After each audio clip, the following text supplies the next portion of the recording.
안녕하세요. 안산 역사 인권기행 해설사 김정주입니다. 오늘은 평화의 소녀상에 대해 알려드리고자 합니다. 평화의 소녀상은 일제강점기 소녀들이 일본군 성노예 생활을 했었던 것을 알리고자 만들어진 소녀상입니다.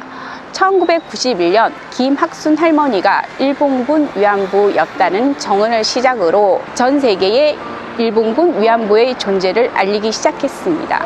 1992년 일본 총리가 우리나라에 방문하면서 일본 대사관 앞에서 매주 수요 집회를 시작하였고요. 1000회를 기념하면서 만들어진 것이 지금 현재의 평화의 소녀상입니다.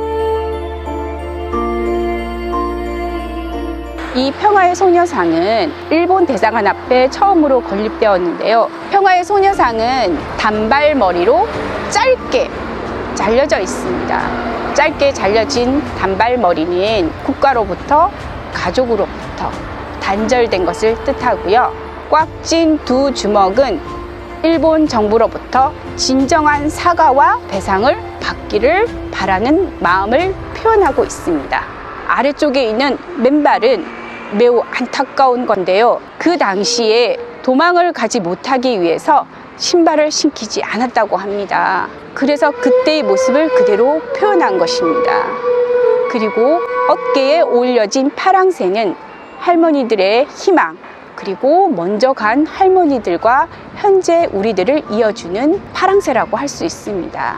일본군 위안부의 문제는 과거 일제강점기에 일어났었던 문제만이 아니라 지금도 전 세계 분쟁 지역이나 전쟁 지역에서 일어나고 있는 일이기 때문에 일본군 위안부 할머니들은 현재는 전 세계의 인권 활동가로 활동하고 있습니다. 상록수 평화의 소녀상은 2015년 일본 정부와 대한민국 정부가 불가역적 조약이라는 돈을 줄 테니 더 이상 이 일본군 위안부에 대해서 얘기하지 말라.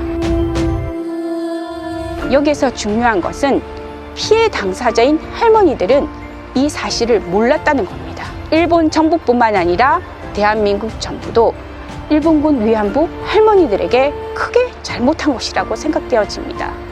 피해 당사자가 직접 사과를 받아야 하는데 그분들은 배제가 되었다는 거죠. 이에 대해 대한민국 국민들은 이것을 전 세계에 알리고자, 그리고 이것에 대해 좀 더 정확히 알고자 평화의 소녀상을 건립하기 시작했습니다. 안산시뿐만 아니라 대한민국 곳곳에 평화의 소녀상이 건립되기 시작했는데요. 이 평화의 소녀상은 시민들의 모금으로 건립되기 시작하여 다양한 형태의 소녀상들이 건립되었습니다.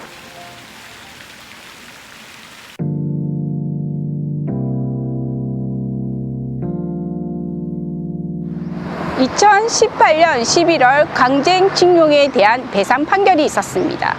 이에 대해 일본 정부는 2019년 7월 수출 규제로 보복을 시작했습니다.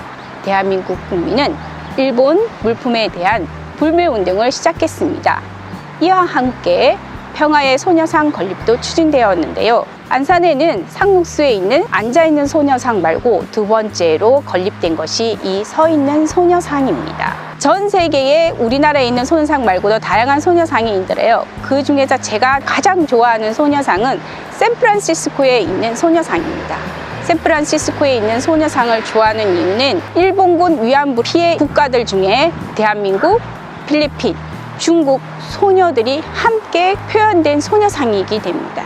그 밑에 김학순 할머니가 서 있는 것까지 이것이 일본군 위안부에 대해서 우리 대한민국 할머니들이 진정한 사과를 받아야 하는 이유를 정확히 보여주는 소녀상이기 때문에 제가 가장 좋아하는 소녀상입니다.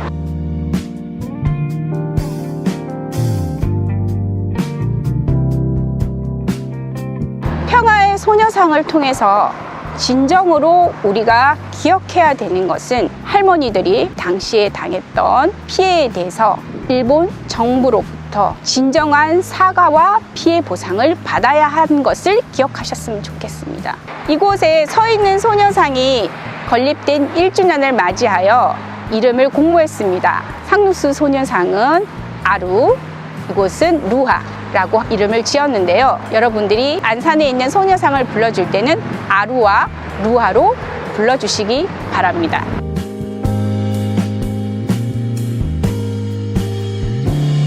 이상으로 평화의 소녀상에 대해 설명을 마치고요. 여러분들이 상록수나 안산시청을 오가며 만나게 되는 소녀상을 어루만져주고 쓰다듬어주면서 일본군 위안부 할머니들을 기억해 주시기 바랍니다. 감사합니다.